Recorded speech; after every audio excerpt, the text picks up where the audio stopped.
ముఖ్యంగా వాడపల్లి క్షేత్ర మహిమ గురించి ఇక్కడ స్థానికులకు బాగా తెలుసు. ఇక్కడ ప్రతి శనివారం ప్రత్యేకించి 7 వారాల దర్శనం అనేది పెట్టిన తర్వాత చాలామందికి చాలా అనుకోని కోరికలన్నీ తీరి అనేక కష్టాల నుంచి వాళ్ళు బయటపడి అనేక రకాల వ్యాధులు నయమై ఎంతో ఆరోగ్యంగా ఆనందంగా ఉన్నారు ఈ ప్రాంత ప్రజలంతా. ఈ ప్రాంతాల నుంచి దూర దేశాల నుంచి వచ్చి కూడా We came from Darjeeling, Sikkim, and I'm from Austria together with my husband. నేను అమెరికా నుంచి వచ్చానండి. నా పేరు బిందు.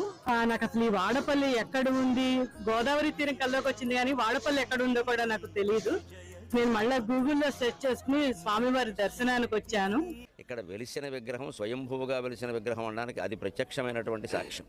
మన గురించి బాధ ఉన్నా, సమాజం గురించి బాధ ఉన్నా భగవంతుడికి నివేదన చేసుకుంటే ఏదో ఒక రూపంలో అది పరిష్కరింపబడుతుంది. ఈ సందర్భంగా నేను ఈ మాట చెబుతూ సెలవు తీసుకుంటాను.